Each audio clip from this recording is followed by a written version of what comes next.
of the Standards and General Purposes Committee.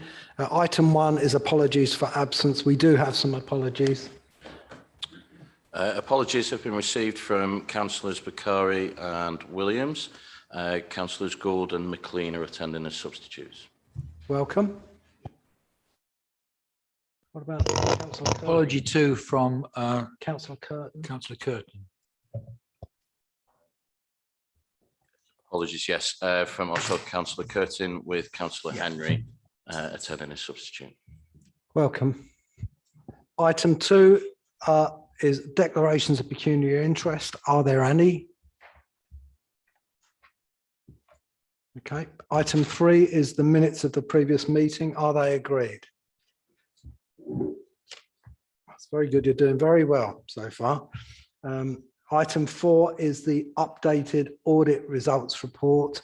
And I think I'll ask Liz on behalf of our auditors to introduce this item. So over to you. Brilliant. Thank you, Chair. Yeah, so on the agenda today, there are 2 reports, one of which is the pension fund audit, final version of the pension fund and audit results report. And that's just to say that all work on the pension fund is complete and that audit is ready for signing. The other report you have in front of you is an updated report on the council's financial statements. And it's updated and not final because we've not yet completed our work.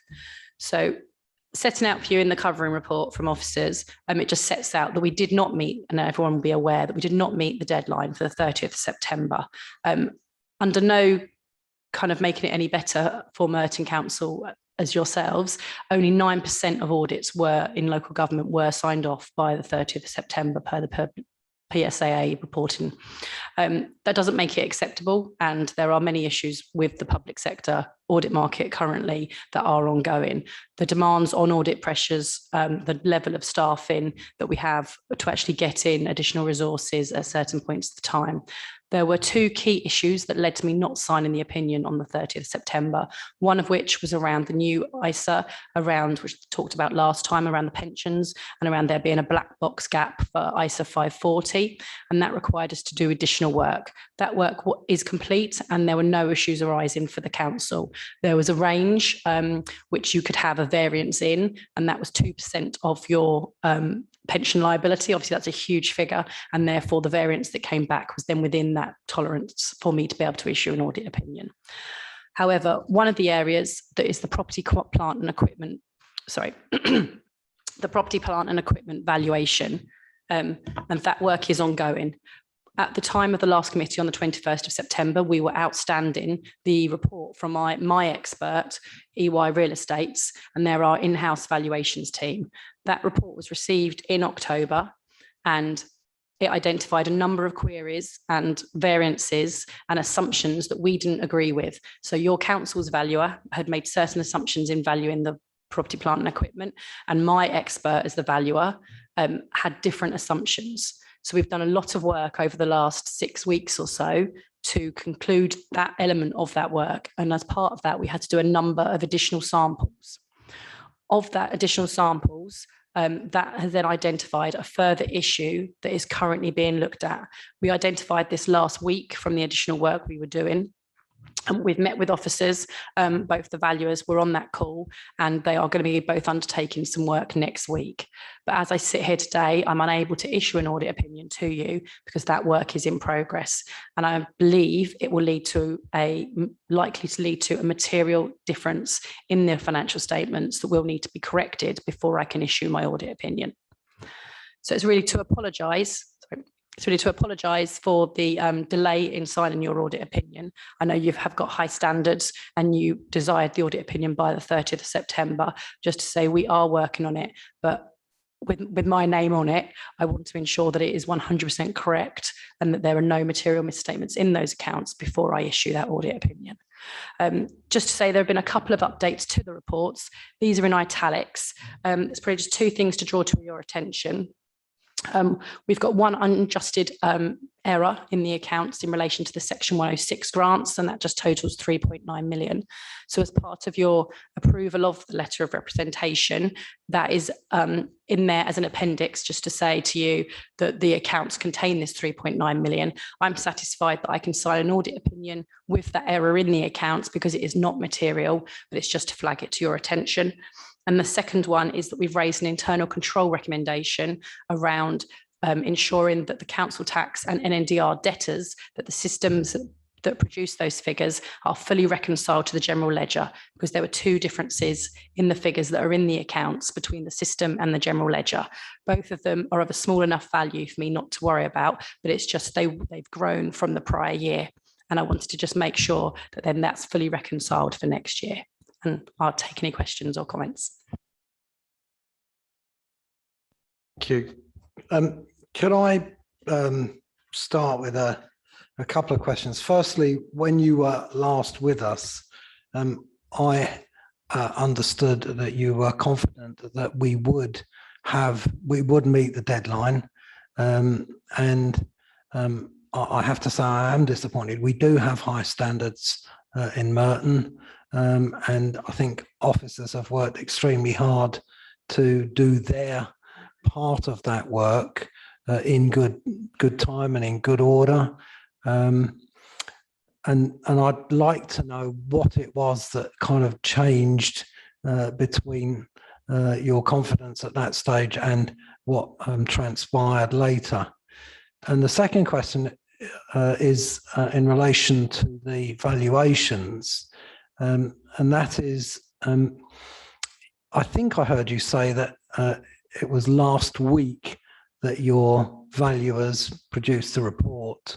Well, if they didn't produce a report and the deadline was the 30th of September, then clearly either they weren't properly briefed or they failed to achieve the work in the timetable that was set.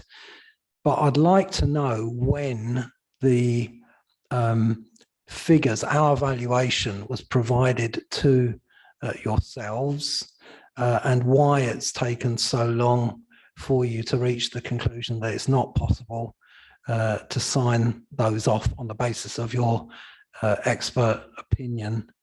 And I think that is a fundamental question that we need to address and have a clear understanding of. Thank you, Chair. I think the first question of the reason for the delay, I sat on the 21st of September. We were obviously outstanding the pensions and the EYRE report. We received the pensions shortly after the 30th of September, and the EYRE report we received in early October, probably about the 10th of October. I thought at the time of that meeting, I think I said at the meeting that there was a risk to the audit opinion being signed. We felt that that report would come through. We'd been in contact closely with EYRE, our experts, on a regular basis, and we felt that the work was nearly complete. There were a number of to and fro in between the council and EYRE with multiple questions and then extra evidence and then getting comfortable. So I think I can only apologise that we didn't meet the deadline. I had felt relatively confident that we would be getting the information, but when we did then get the report, there were a number of issues in that report that said that we couldn't place reliance on the valuation provided from the council and we needed to do additional work, which is then what we've been doing. So for the second point, it was the report for EYRE was received in mid-October, and the work last week was that found that was once all that work had been concluded, there was a difference in opinion between the obsolescence, I won't get into technical, but to do with the depreciation and the useful economic lives of your assets base. And of that, we still disagree with the council's methodology in producing the useful economic lives. And we will making recommendations for next year for the valuer to do something different because we think your useful economic lives are too long. But in that, the additional work has led me to be able to conclude that there isn't a material misstatement. As a result of that, there is a big difference, but it isn't material. And therefore, I can get comfortable from it And then that has led to this additional testing and then identification of the new error. You've missed the question about when did you get the information about the valuations that the council provided? So we started the audit in, I think, late June, early July, and that's when we started the work. And the report from our EYRE colleagues should have come back well in advance during August for us to be able to then have the month or so of September to be discussing any of the findings, doing the additional testing as needed, and to conclude by the end of the year. The working papers, we were informed this morning that we were given the information much earlier than that from the finance team, but we never start that work until we have your statement of accounts.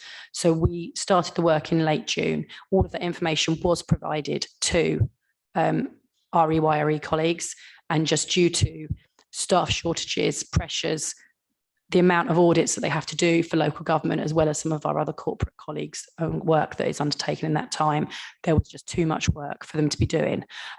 We've been doing a root cause analysis within the firm, because obviously we signed very few audit opinions by the 30th, and one of the drivers was around the valuations work for PPE. There is no getting away from us doing that work. The FRC, who's our regulator, really likes the EY methodology that we use, and the fact that we have an in-house specialist. They like that more than some of the other firms who don't have that and get findings on their regulatory reviews. So it's something we wouldn't move away from. So we recognised we need to do a root cause analysis to actually look at what can be done differently next year. And one of the things we've identified is because corporate clients, the length of time it takes to do that work is around half it is for the public sector clients. And I think it's because you have a wide range of valuers that you use, and information comes to us in different formats. So something that we've looked at, and we've said to EYRE, we need to have a very clear list of exactly what we need from the councils. And then that has to be provided in that format from everyone. So then it will be quicker and easier, like it is for the corporate colleagues to do so. But that will be, I'll need to come to you before the end of the year, before the end of March. So then there's a clear expectation and time for the council to produce their information through the valuation to then have it ready for audit in June, July. I've just got two more. I know members are asking, but one of the key questions for me is, has the council's methodology for the valuation changed since last year? Is it different? And if it's not, then how come your firm agreed that last year and in the previous year, but not this year?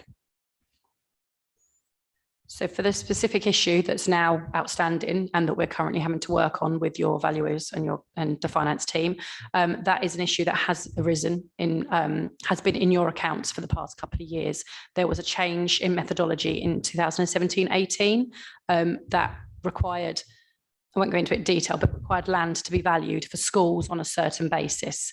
In all the asset class of that nature, so wider than schools, the council's adopted a methodology that values the land at that lower land than what we deem it to be. We haven't identified it in the previous 2 years, so 18-19 and 19-20 accounts. When we send assets to EYRE, we basically do a risk assessment of what is risky. And in that, we look at the schools in that asset class, and they were deemed to be the most risky. So we've sent schools to them, but because the methodology allows for you to value the land at a lower value for schools, because of its a playing field nature, that issue wasn't picked up. Because then we did this additional extended sample because of the errors in the valuer's report and the valuation that's in the accounts. Therefore, we've then tested different assets other than schools in that class, and that's what's led to this late identification of the issue. So if I'm understanding you correctly, there hasn't been a change in the methodology used by the local authority? No, there hasn't. Okay. Thank you, Chair.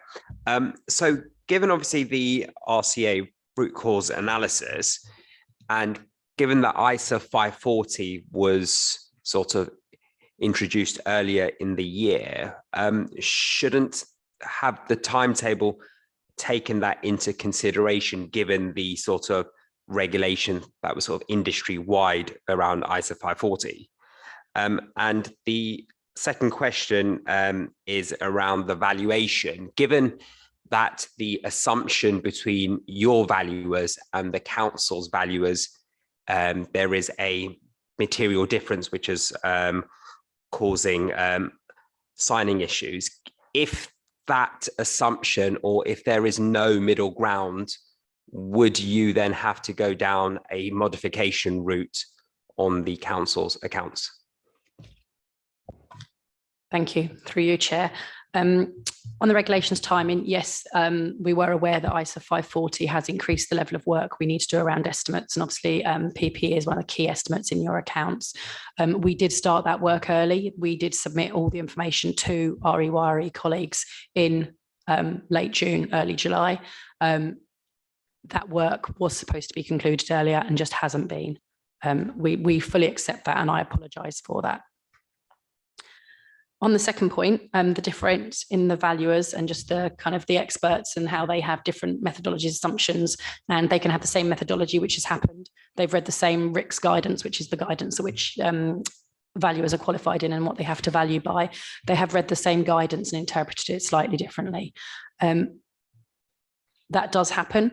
If the council is unwilling to change its accounts once we've concluded the work and done the valuation, then yes, that would lead to a modification, because I believe it will be a material figure.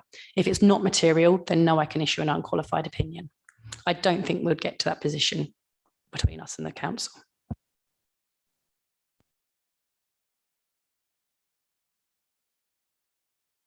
Ask the finance team if they'd like to respond to some of that, please. Thank you, Chair. Yeah, obviously we're equally disappointed. We do place high regard on ensuring that our audit is undertaken on time and that we provide the necessary information to our auditors in good time, because and recognizing that we had that difficulty on PPE valuations in 2017. We started the valuation work earlier and undertook it more extensively using external sources as well as our internal valuations team. And that's one of the earliest set of information we provide for our auditors prior to the start of the audit. So we would have provided that information in April, because we always recognize that there are potential for issues in this field of work. So we are equally disappointed at the late stage at which this issue has arisen.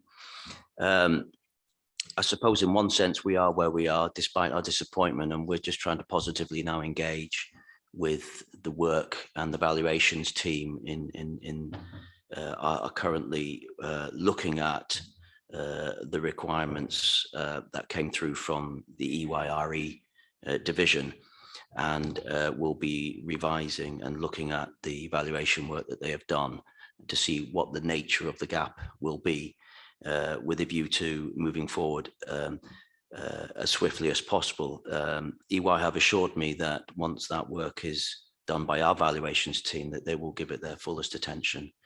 And I don't really want to specify how long this work is going to take, because we're still trying to assess it, but I'd be very disappointed if we went beyond Christmas with this revised work.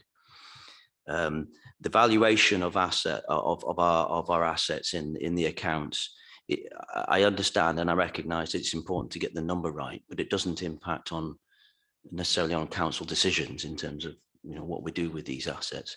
So in many ways, it's frustrating that we have to spend so much time and expense. This is really down to CITFA and the way that they require us to undertake this work, rather than our auditors. But we have to put a lot of effort into valuing assets that really present just an accurate number in the accounts, rather than any guide to decision making or the overall value of the council. So that's what I've got to say. So I suppose, that I wrote a letter after the discussions with you about how disappointed we were that we weren't able to have our accounts signed on time. I don't think I'm aware of any of your clients in London who've had their accounts signed off, but it's still not the position we want to be in. We were so close and thought we were. So the fact that we're going to have to potentially restate 3 years worth of accounts again is not something that fills us with glee. And I'm not the one who's having to do that work. So someone in the Environment and Regeneration Department starting that work now. But it's also going to impact on the work. We've already started the work for the valuations for this financial year. So there's some potential issues there. But the fact that we've provided information and it doesn't get past your team till you get the accounts, it may give us some potential for wriggle room there to extend the work we need to do, as long as that doesn't count against us when we then go forward again. So that may be something that we can look at, but there's then different people need to do things at different times. So that's when you normally get out of the way and done and off to be able to do that. If we get a fair wind and agreement and are able to get our accounts signed off before Christmas, I recognise that our next meeting is not until March. So whether you would be willing to delegate authority for us to sign off the accounts and have the letter done in your absence, or if you want to call a special meeting or a subcommittee meeting of this meeting to do that rather than have to wait till March. So that would be some guidance on your thoughts, and that would be useful. Thank you. I'm sorry to keep asking questions, but we had a problem with this about, was it 3 years ago? And there was quite a lot of delay and discussion. And I thought that we had discussed the method of valuation with our auditors and agreed a way of doing it. And in the last 2 years, there hasn't been a problem. And this year there has. So what's gone wrong? Now, if we've agreed a method, it's been approved by the auditors for the last 2 years, then it does seem odd that following exactly the same process, having agreed a method, that we are having this difficulty. And, we want to enjoy a good relationship with the auditors. That's really important. That doesn't have to be too cozy for obvious reasons, but, having set standards and wanting to do right, it's really frustrating to find that for reasons completely out with our control, we're not able to get this over the line.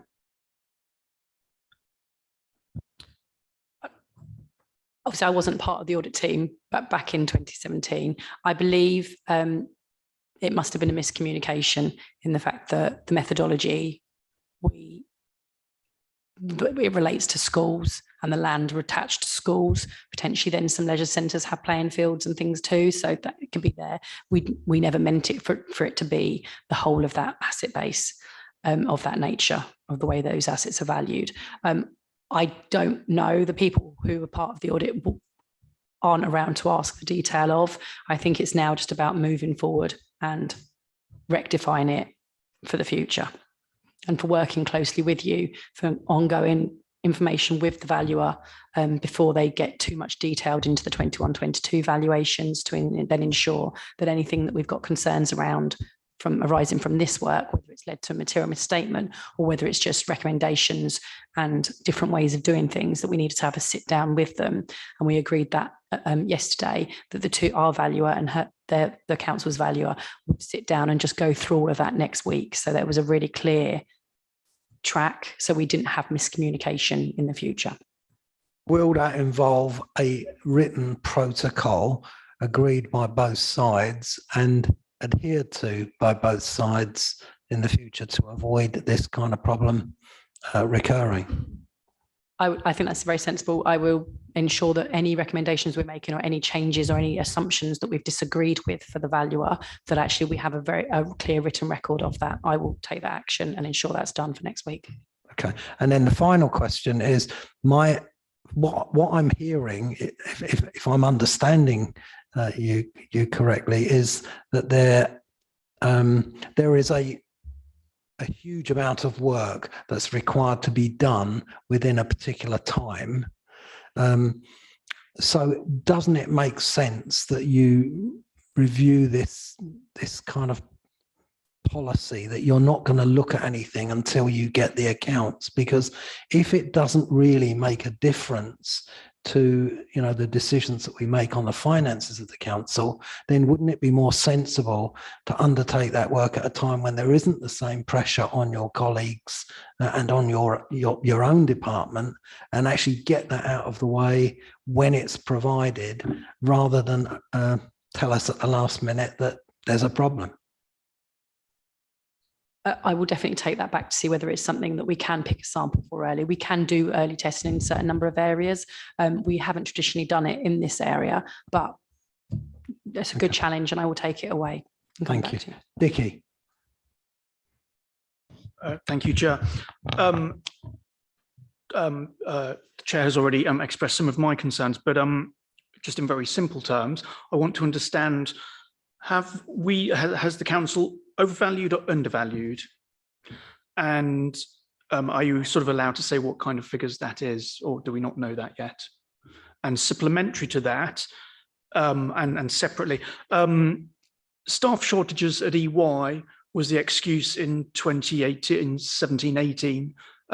You said people were on holiday, you hadn't planned that they need to do that work. I appreciate you weren't there then, Liz, or not on that team, but that was the exact same excuse that we got last time. So again, and yet we're hearing that again from your end, saying that you hadn't prepared for that, as if somehow you didn't know holidays would happen. So can we mitigate that? And yeah, are we under or overvaluing this time? Because I believe in 17, we significantly overvalued. This year it is undervalued because all the land valued is at something called an amenity value, which is allowed for schools, because it means, I think it's around £50,000 for an acre. That's allowed for schools, and as I've said, some form of leisure centres and things like that, but actually this is all assets in that class. We believe, and I'm not an expert in valuation, so I'm please accept from my explanation.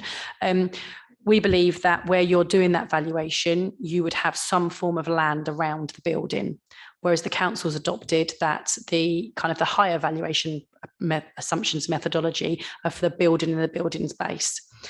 We think there should be things like car parks, so like out the front of here, there you've got a car park, therefore that should then be taken into account in it, and you couldn't have that at a much lower level, because if you were selling this building and move into a different site, you would in fact need to have some form of provision of car parking with that new asset. So there would be some element of land attached to it, and that's the work. It's around 35 assets, and that's the work that needs to be done, because it's not as clear cut as revalue all the land attached to these assets at a higher rate. The valuers were discussing yesterday on a call where we were all on, and they were saying that actually there could be some elements that should be valued at that lower £50,000 for an acre, and then some that should then be increased. We don't have a figure yet, and I don't think I'd want to put one on it. It will be material. Our materiality level, for my comfort, for the opinion, is 7 million. Thinking about 35 assets in Merton, the land value will be more than that. Brenda. Thanks, Chair. Mine is probably quite simple, I think. If I've been listening and following correctly, you've got extra work to do. Does that mean we'll be charged more for the work, even though we weren't at fault? It's going to make me even more unpopular, but the simple answer is yes.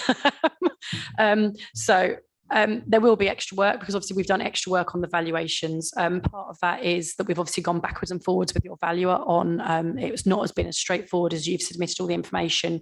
We've done a review, given a report and finished. There's been lots of back and forwards, lots of additional information, lots of challenge provided by us, as you would expect around the area of such a highly material figure in your accounts that is an estimation basis.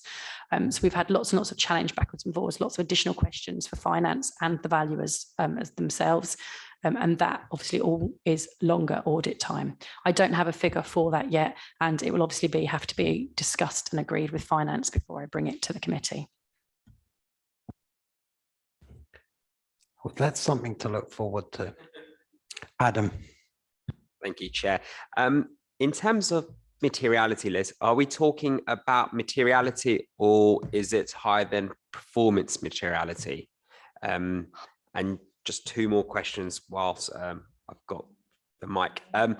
Given that we've got an issue with the closing balance, am I right to assume that there'll also be an adjustment if the assumptions are different to the opening balance and probably the closing balance for the year before? So that'll have a direct impact in terms of numbers for a couple of years, is financial statements that we've previously signed off as being materially correct.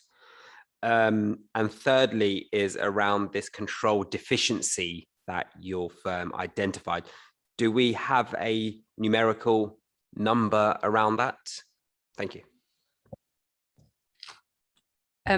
For the PM, so there are in our audit findings report, audit results report, yeah, there are two different types of materiality. There's planning materiality, which is the headline. That is where if you did not, and for kind of the overall accounts, it's 9.8 million. If you didn't, 10 million. If you didn't amend a figure that was greater than 10 million, that would lead to the modification of the audit reports.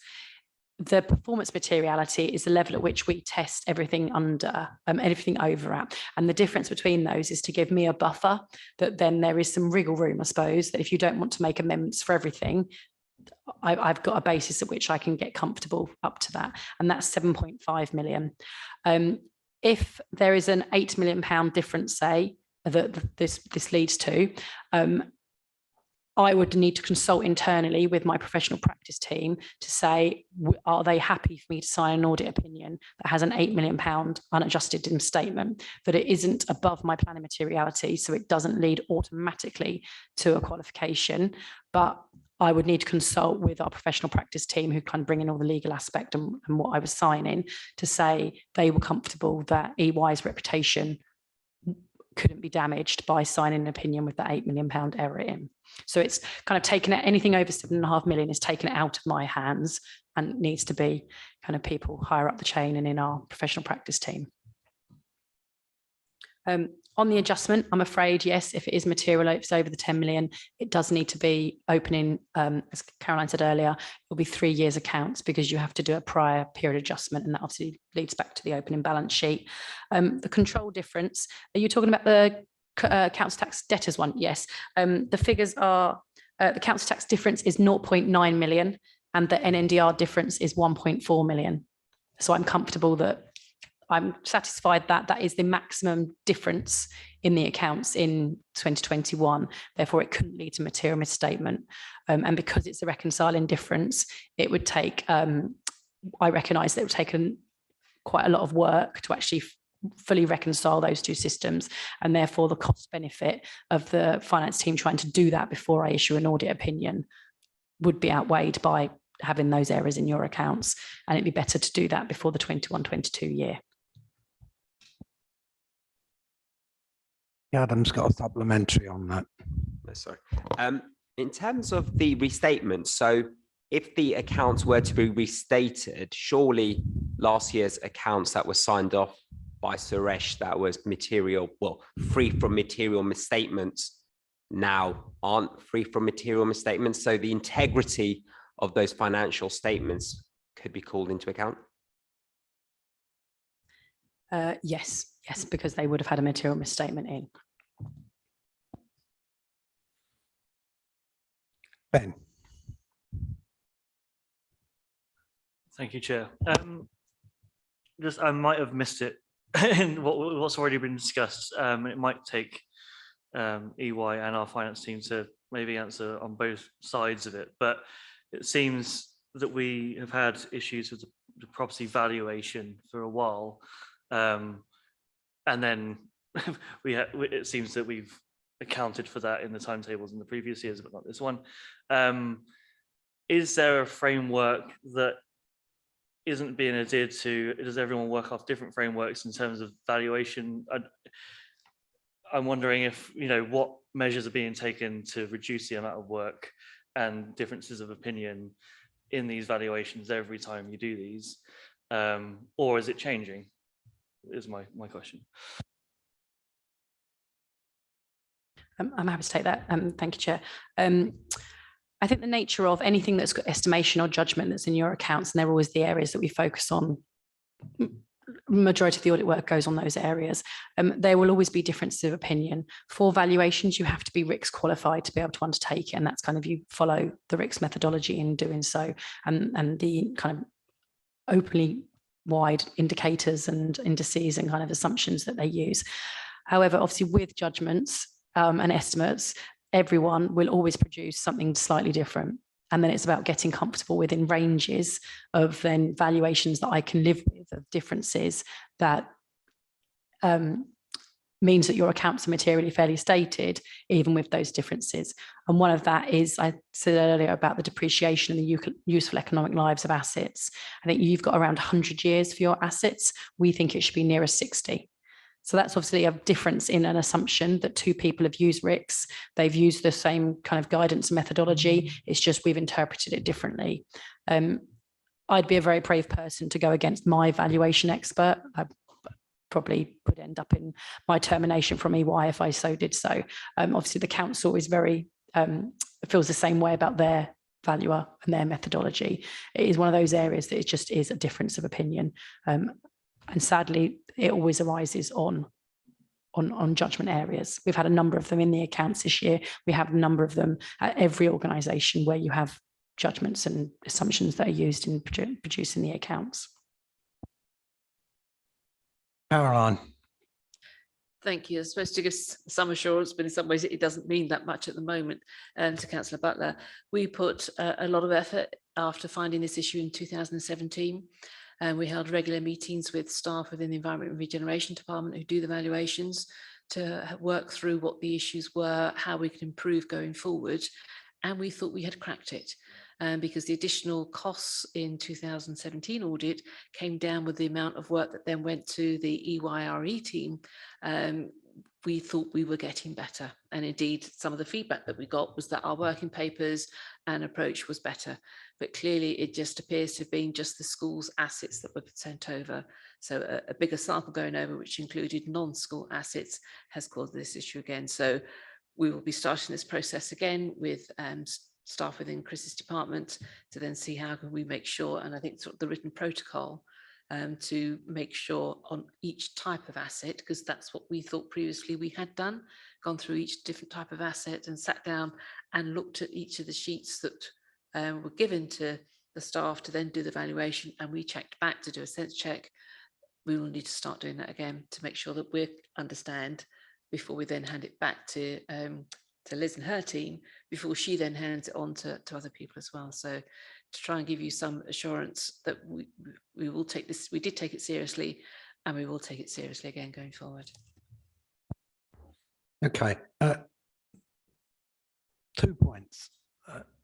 Firstly, what we've got here, as I'm understanding it, is a difference in interpretation of some rules.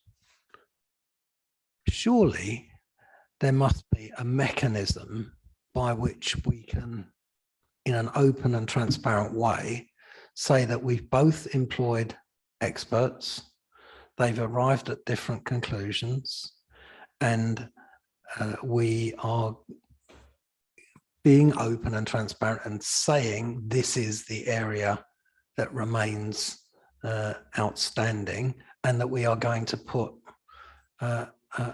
real effort into resolving this issue once and for all.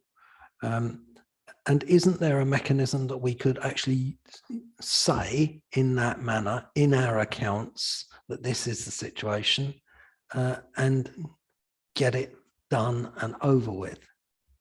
I mean, I've seen, I mean, I'm not an accountant, and I can remember one of my economics lecturers once saying that if you've got 12 economists in a room, you get 13 different opinions. And I suspect that accountants are not too different. But, you know, if there's goodwill, and if there is a good and professional relationship and a commitment to sort this out, then can't we just do that and be very clear to the people to whom we are accountable?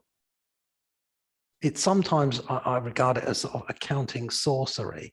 I'm sure that there's all sorts of professional standards that prevent us from describing things in such ways, but isn't there something we could do? I'm afraid not, Chair, there isn't. We've had that discussion with the finance team to see whether there was and whether there was any wriggle room as to see where we could land to ensure that the audit opinion was signed sooner rather than later, as all of us wish to do. I'm bound by a lot of regulations in carrying out your audit. I obviously have the FRC as our regulator as well, coming in and selecting audits for review every year. Their favourite topic is PPE valuation. We already know they theme for the 2021 FAR reviews will be ISA 540, the estimates. So they will look at all those areas on the audit files. I need to be confident before I sign my name on that piece of paper that the accounts are free from material misstatement. And I completely take on board that obviously the last 2 years in which these figures have been there means that that was not the case. But now I'm aware of it. I wouldn't be willing to sign my name on something that wasn't correct when I know there's an issue in there. So I am sorry, and I apologise again, but the work will need to be done before I'm willing to sign the opinion. Be clear, I'm not asking you to sign that something's correct when it's not. I'm simply asking that we both say that there's a problem and that we are doing our best to resolve it. And there are differences of opinion between experts that we've hired, and that's it. But then the other point I wanted to make was you talked about your predecessor agreeing, and just because he'd agreed, that doesn't mean to say that you have agreed.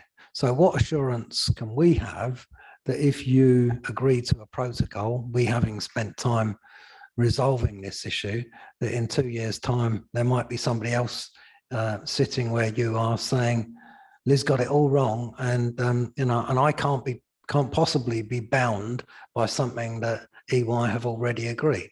There has to be some measure of trust between the two bodies.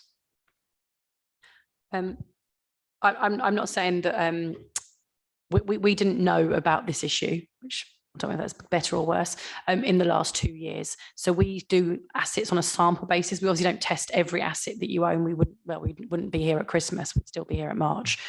So we pick a sample of those assets on a risk base, and we send the riskier ones to our EYRE colleagues, who are then the specialists to do that. In the last 2 years, we didn't send them any assets of this nature because that valuation class aren't deemed the risky ones, because that they are a more straightforward way of actually valuing those assets. They're not the ones that are kind of at the market value, so therefore have lots more fluctuation. They're far more standard in their valuation methodology. So we did not audit those with our specialists in the prior 2 years. I just want to make that clear, that it's not that we knew about it and didn't do anything about it. It's just that the additional work from the questions and challenges we've raised on the valuation report in 2021 has led to greater sampling, extended sampling. So when we'd historically finished our PPE testing, we've done more in October. So we've done additional sampling that's then identified this issue. So I think I want to make that clear, that it's not as if we knew about it and didn't do something about it. It's that the sampling methodology we applied didn't identify it because they weren't deemed the risky assets. On the other point, yes, we do want to keep good relations with you. We don't want where every year there's a new issue. I'm afraid with estimation basis, there will always be something in your accounts every year that we kind of disagree with, we challenge. You push back quite rightly to say, well, where are we coming from and how's your expert better than my expert? There will always be those challenges. And I think it's about keeping kind of that professional relationship, that we can have those debates and conversations. It's just unfortunate it led to us missing the 30th of September deadline. And I think we've all recognised that if we'd started the work earlier, we did start the work early, we'd concluded that work and the initial assessment earlier, then we would have been having that debate in September instead of October. And I think that's probably the sticking point for sat here tonight. It's the timeliness of that. It's not necessarily the debate and the findings. It's the point at which it's the 4th of November today, and we're having that conversation. If you agree a protocol, is EY going to honour that? Can we trust them? I think we'll draw up something that meets everyone's needs. So therefore EY, if EY sign it, whether it's me kind of accepting it or whether it's someone else, one of my other colleagues, then that is that actually as your auditor, we've signed up to something. So I think we need to do it that works for everybody, bearing in mind there will always be issues that arise that sometimes compound these things being produced. Questions, Adam? Sorry, Chair, just a final one. Given obviously this piece of document, and if the file ever gets picked up by the FRC for a review, how would they sort of look at that document, given they're quite strict and quite sort of all over the files? So just obviously wanted your comment on that, please. We're talking about the protocol. Yeah. It doesn't necessarily need to go on my audit file. It's more around just an understanding of how we're undertaking the work with you, I'm assuming, and kind of the timeliness of that, and actually kind of the two-way channel of communication to be open, and probably setting out what we require. It was only today that I was talking to EYRE about a different client topic, and they just said, oh, we need it in a standard format. But I said, well, I wasn't aware of that standard format. I am newish into the firm, but I wasn't aware of a standard format, and none of my team were when I talked to them about it. So I said, actually, it's things like that that need to be clarity, that's the kind of thing to be in a protocol. So then we're all really clear on what it is and what the expectations of each other are. Okay, I think we've given this a good going over. There are some recommendations before us. Caroline, you were looking for some guidance about what we could do to get this resolved once the work is completed.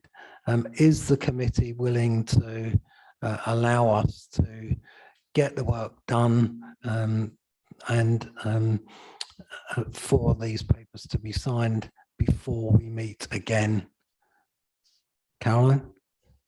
I was just going to say, Chair, that I would circulate in advance of signing just a note saying what the outcome was, rather than having to wait until March, because I recognise that that will be a long time. So just to give you that comfort, I would copy councillors in on that basis. Adam, you happy with that? And who signs it? Me? Okay. Right. Okay. Happy with that? Is that agreed? So we've agreed the recommendations with that rider. Thank you. Thank you. So 5 is the internal audit progress report. And that's Margaret. Margaret is. Thank you, Chair.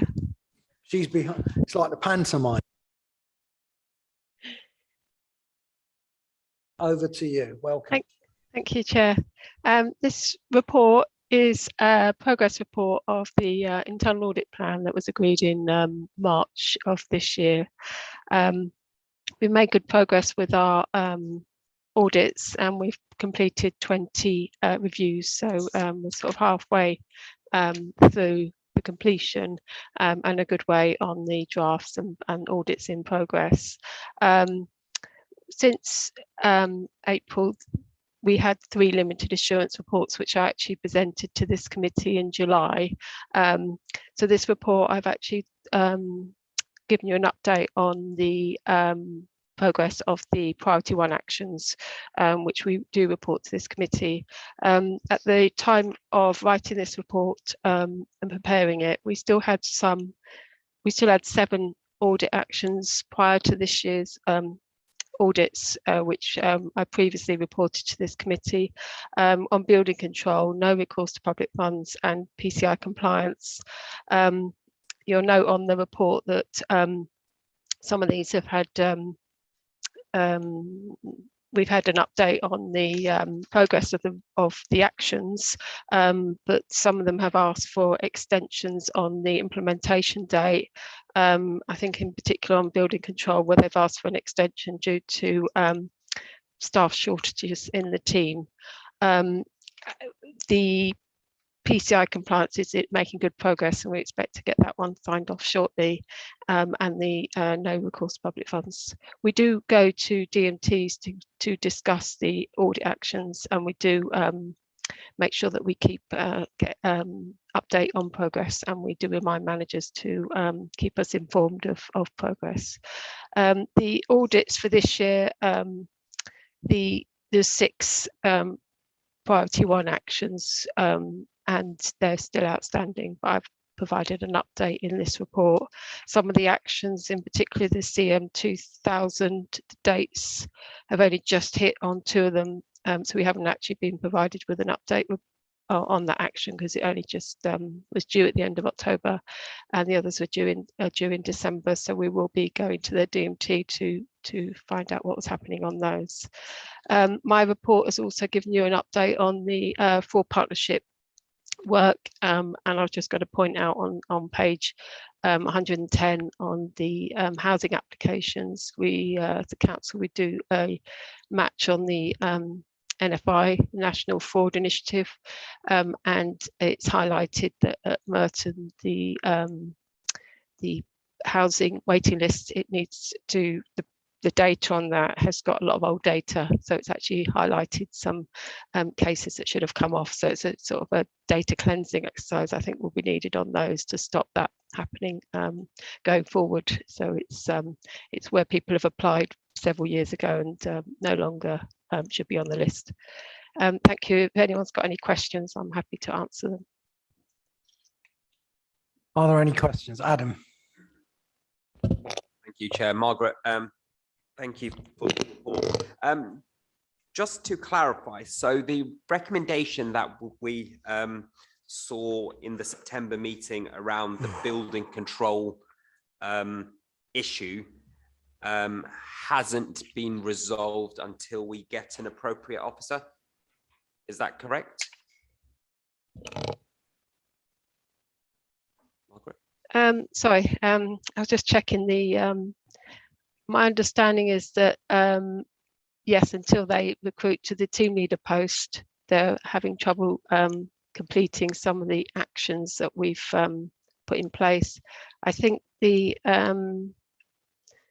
yes, I think there's a new interim building control manager now started recently, so I think they were hoping to work with finance on publishing the charge and regulation data. So that one I'm hoping will progress. And they provided a date for the 1st of January. 31st of December for that one. So, but I think the other 2 actions seemed to be dependent on staffing. So, sorry, Chair.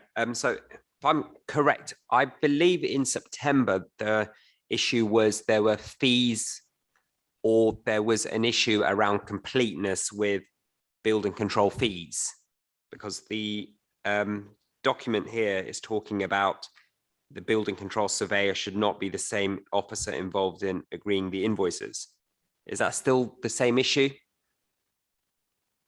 Is my understanding it is.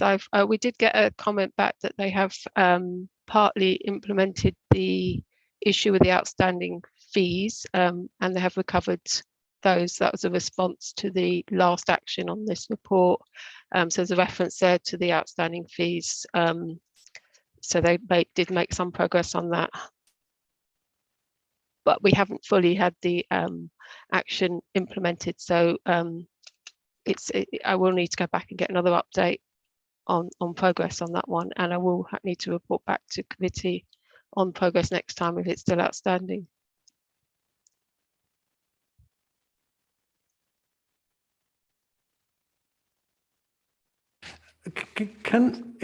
Margaret, can I ask whether you feel that this issue is being given sufficient importance within the department, and whether they recognise the risks, or are they a bit laid back about the whole thing? I'm just trying to get your impression of what's going on. I think they are taking it. The building control manager left, the one that was there when we were doing the audit. I understand that they've had 2 interims since, so they've got a second interim that's come in.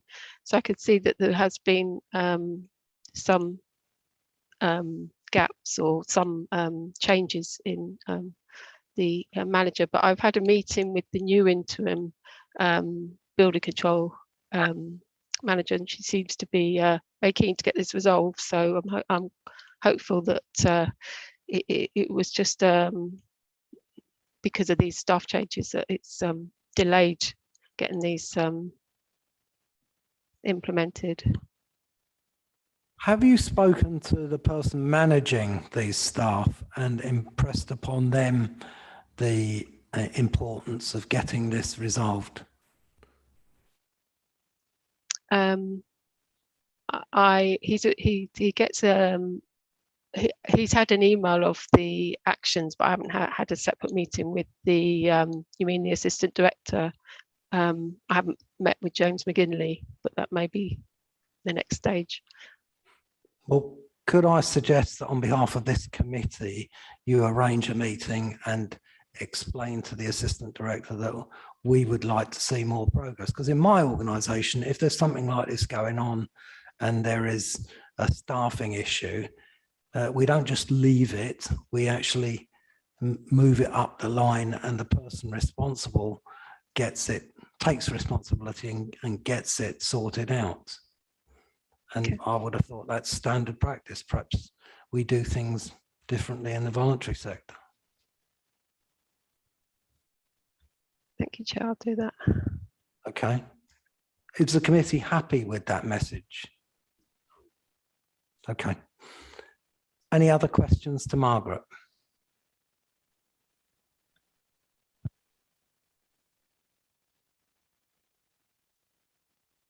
In that case, thank you, Margaret, for presenting your report.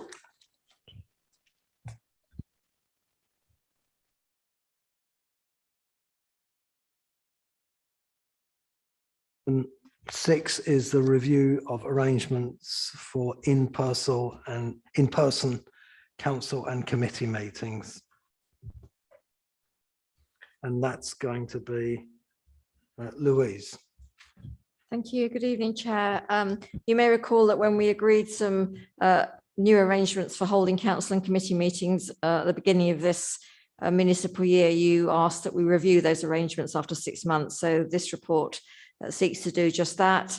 I hope members will agree that by and large, the arrangements we've come to both for full council meetings and for committee meetings such as this that allow both physical attendance and some remote participation have worked well. So we're recommending that we continue those arrangements for the remainder of this term. The only slight adjustment that we're recommending is to make it more explicit in the exceptional standing orders that you've also agreed that such arrangements can apply to full council meetings. When we reviewed the wording, we realised that although we had been doing that in practice, the standing orders didn't specifically refer to council meetings. So we're recommending that members be able to participate if they choose remotely on the same caveat as with other meetings, that their attendance doesn't count for the purposes of the 6 months rule or for the quorum or for the purposes of voting. But we are suggesting they be able to ask questions under the council's questions element of council meetings. But happy to answer any questions about the paper, Chair. Thank you. Are there any questions? Ben. Thank you.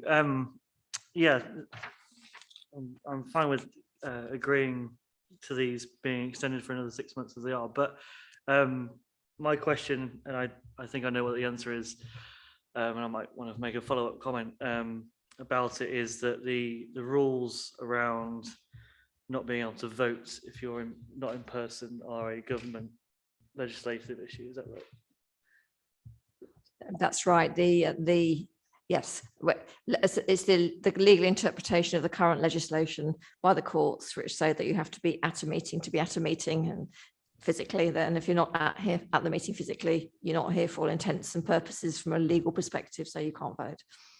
The government is consulting on moving to allowing remote working, but I don't see it coming down the track anytime soon.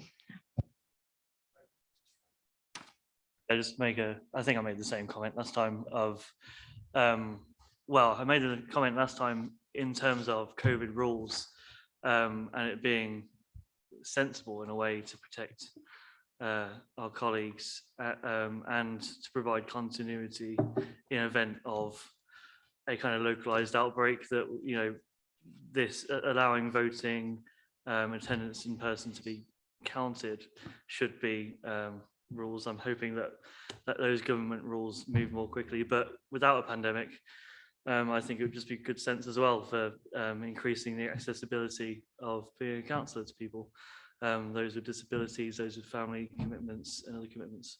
So generally I'm disappointed, but here we are. Okay, well, can we agree the recommendations? They agree? Thank you. So we are now moving on to item 7, which is the review of polling places. And Andrew, where are you? Are you there? I'm here, Chair. Right, sorry, Andrew. I'm confused about who's behind me, who's in front of me. No worries, I'll start off. So just to summarise the report for members, as you all know, the Local Government Boundary Commission for England has recently undertaken an electoral review of the London Borough of Merton ward arrangements. As a result of the review, there have been alterations to the current ward boundaries, which require changes to the polling districts within them. Therefore, Merton has been required to undertake a review of its polling districts and also the location of polling places and polling stations to reflect the changes to the ward boundaries. The changes to the wards and polling districts will come into force at the local council elections next year on the 5th of May and will be in use at both national and local elections. This review of polling districts and polling places was begun when a public notice was issued on the 28th of July 2021 that invited all councillors, MPs and residents to comment on the acting returning officer's draft proposals. Details of the ARO's proposals were also sent to Merton Centre for Independent Living, Merton MenCap, Merton Vision and Carer Support Merton.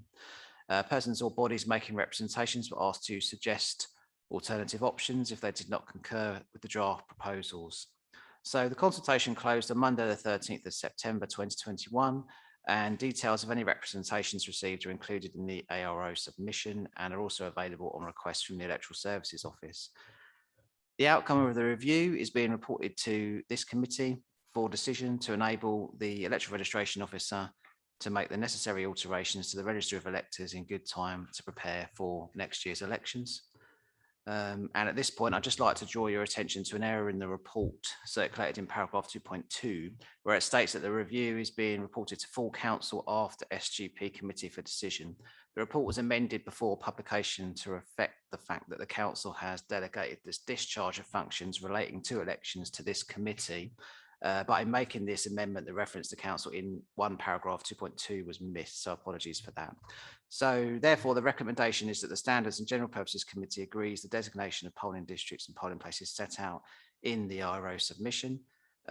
With your permission, Chair, as the submission is quite a lengthy document, I won't go through every ward now and describe each change, but just to give members some key points. The main, purpose of, well, for us during the review was to minimise any disruption or confusion for electors. So there are only 5 completely new polling stations, and out of 86 polling districts, there are only 16 in which some or all electors in that district will experience a change in polling station. During the review, we've also attempted, where possible, to find alternative venues for schools that are used as polling stations that are required to close on polling day. 7 schools are currently designated as polling stations, 3 of which have historically closed on polling day. So happy now to take any specific questions on wards, polling districts and polling stations from members. Thank you, Andrew. Martin? Can I thank obviously Andrew for all his work and his team in putting this together. I obviously welcome many changes. I think my point is obviously about schools which are continuing having to close on polling day. It's great that we have managed to relocate most polling stations within the borough, but it still does concern me that there is 3 schools which will continue to close, it looks like, on polling day. And I was just seeing whether there's any alternative arrangements like tents or anything, to mitigate those problems. Obviously, we wouldn't really like to go there to have tents, but I am concerned myself that obviously children's education is disrupted. And obviously we know it's been disrupted for many children over the last year, and that many parents have to make alternative arrangements on polling day if the school is actually closed. So I think it would be helpful to see whether we could take any further steps to see whether these schools can remain open. I know there is certain places where there just isn't any alternative suitable venue, but to work with the school and if necessary to maybe look at alternatives like temporary tents maybe located somewhere, or mobile polling stations.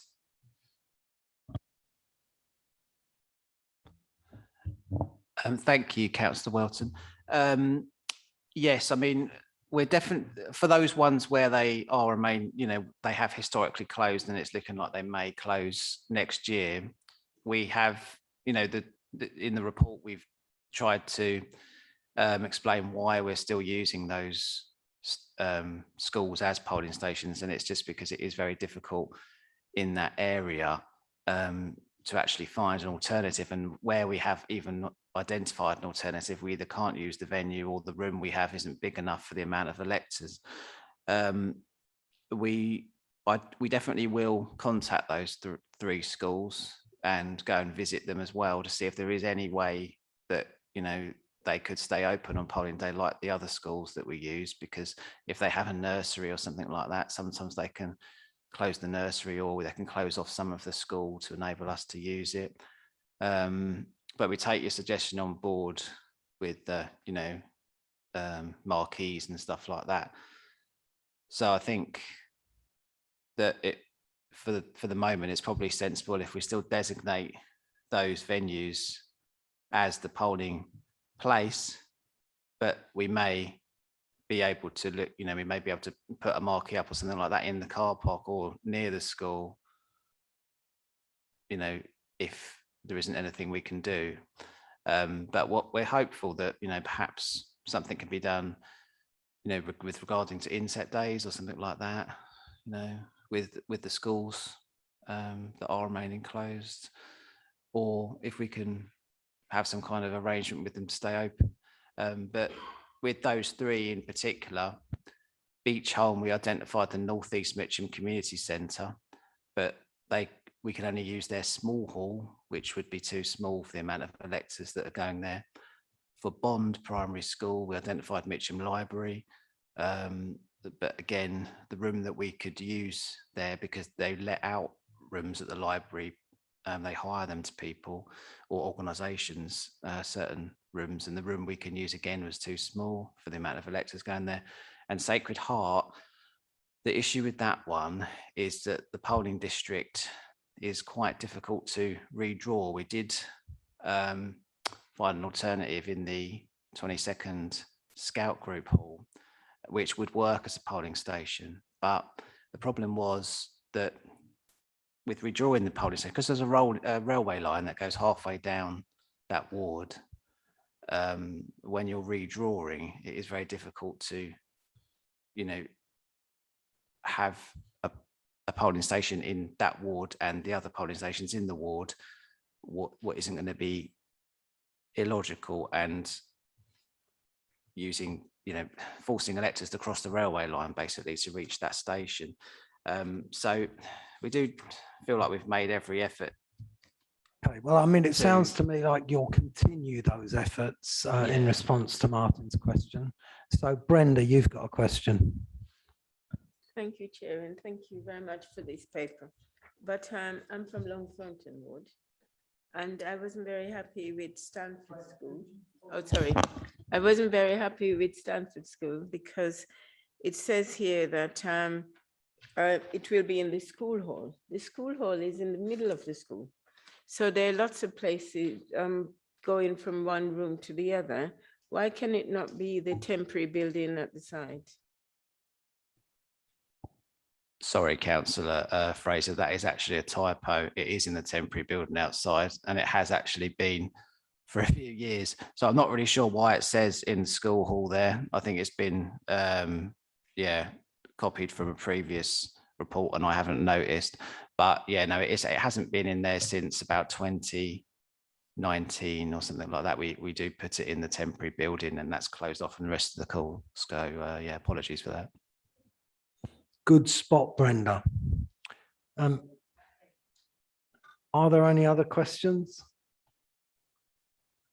Okay, well, can we, what are we asked to do here?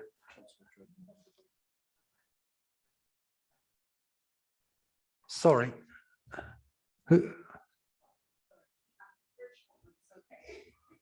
Well, so am I. There's nothing wrong with short people. Thank you. Thank you. It's just an idea. Looking at the times, especially where your schools are concerned, because some schools close a bit earlier. So couldn't be, part in the early morning. And then, of course, in the afternoon when school closes, instead of, to use a space for the polling instead of, in between school time to take their space up for their school. Does that make sense? Do you mean we use one building until a certain time and then during the other hours we send? I'm not sure. I think that might be a bit confusing for the electors because you have to send them a poll card with the polling station on it, and you wouldn't, you'd be specifying different hours for one venue and then another for one. I think that would cause a bit of confusion. Okay, just an idea. So we don't really want to close the schools and enable the children from learning.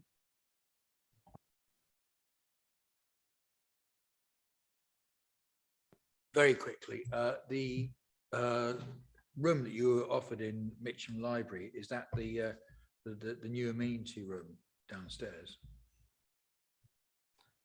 I'm not completely sure of the name of the room, but it's the room when you go in. It is downstairs. Yeah. And you go past some. It's not the rooms on the immediate right. You go through in as if you're going into the main library, and then it's a room off the main library. Yeah. Okay. Thanks. Okay. I think we should agree the recommendations. Are the recommendations agreed? Thank you. So agenda item 8 is the appointment of an independent person, and that is Louise again. Yes, thank you, Chair. This is a good news story. At your last meeting, you invited me to speak to Clive Douglas, the current independent person, to ask him whether he was prepared to continue to act for another 3-year term. And I'm pleased to say he is. So I'm inviting you to recommend that appointment to full council later this month. Thank you. Item 9 is Louise again. It's the approval of absence. Yes, hopefully this report is self-explanatory. Councillors may well be aware that Councillor Skeet's health is not good. She's making every effort to attend meetings, but it's sadly maybe the case she won't be able to attend meetings between now and May, and the law requires the council to approve such absence if that's likely to be the case. So we're asking this committee to make that recommendation to full council. Is that agreed? And I feel confident that this committee would want to send its best wishes to Marcy in such times. Sorry.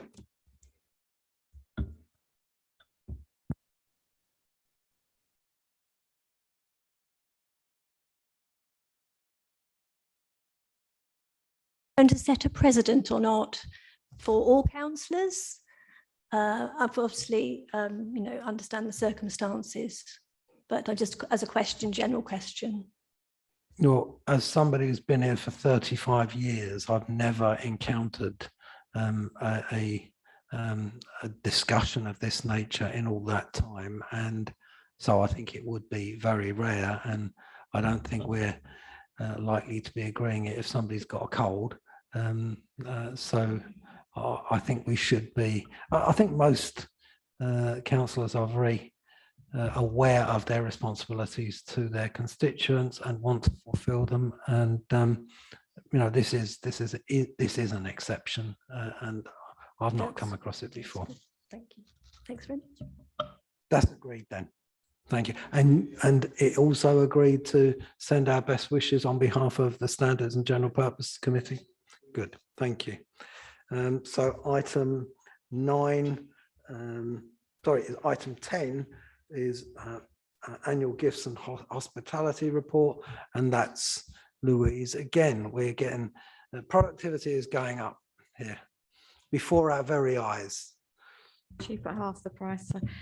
This is a report to note, simply to inform the committee what gifts and hospitality have been registered by members and officers over the last year. It's been a fairly dull year for obvious reasons. So simply to note, but also to ask you to agree that for a couple of what we call generic situations, there's no need for individual members to register their gifts and hospitality, and that's something that came up at the member conduct training we've been running over the last few weeks. So I gather that most members, if not all members, get offered tickets for the pantomime. If they don't take them, we're not expecting you to register that you were offered and declined them. I think that would make sense to most people. And secondly, if members are participating in the ballot, that's an opportunity for them. They don't need to register that unless they actually get the tickets, in which case a note could be made, but they've paid for them, so it's not gifts as such. In order to be transparent, we'll make a note on the overall page on the website indicating that this happens as a regular occurrence, and that, as I say, individual members don't need to register. I do need to just point out one small error in the report, which is that we didn't manage to catch the previous chief executive before he went out of the door to register his attendance at the tennis last year, but he did attend, so that could be noted too as part of this report. Well, that can be duly noted, and can we agree the recommendations? Thank you. So item 11 is complaints against members. Louise.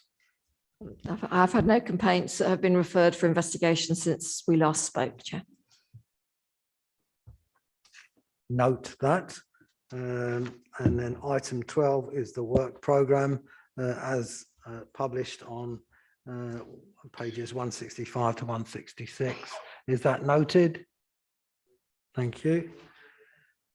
Item 12 is the progress report on risk management, and that is, Caroline, do you want to introduce this? Thank you, Chair. So this is our Q1 of our risk register. We've also got our current risk management strategy available for you to provide some comments on. Just to say that since we've published this, we have the new Children's Director, Jo McSherry, so she has gone through some of the strategic risks and issues in her area and has made some adjustments. So when we report back to you at a later stage, there will be some further updates there. So I think she's taken the chance, as I said, new in post, to review those areas for you. As you can see in para 2.6, 14 key strategic risks, of which we do have 7 scored as red. We do have the separate COVID register as well, and we have looked to subsume all of our Brexit risks and issues where they were still valid into normal departmental and strategic risk registers. So hopefully we can see that we're sort of trying to move on from Brexit, but we've still got some of those COVID ones, and at some point in time we will look to do the same, building those in if they are still relevant and ongoing. But happy to take any questions, Chair. Any questions to the Director? Adam. Thank you, Chair.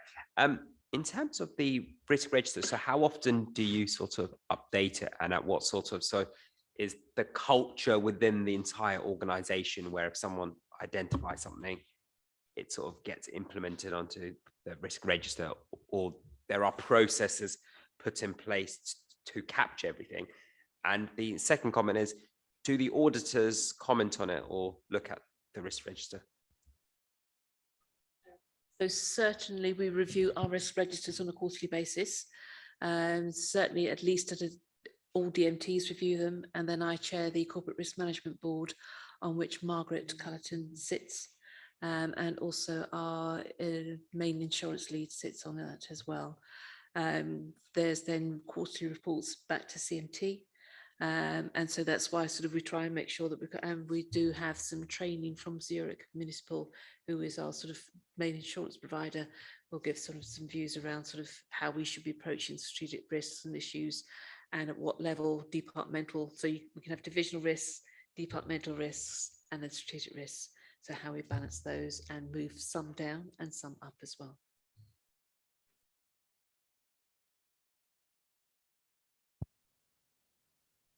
Other questions? Okay, well, the recommendations A, B, and C are before you. Are they agreed? Thank you. And then item 14 is exclusion of the public.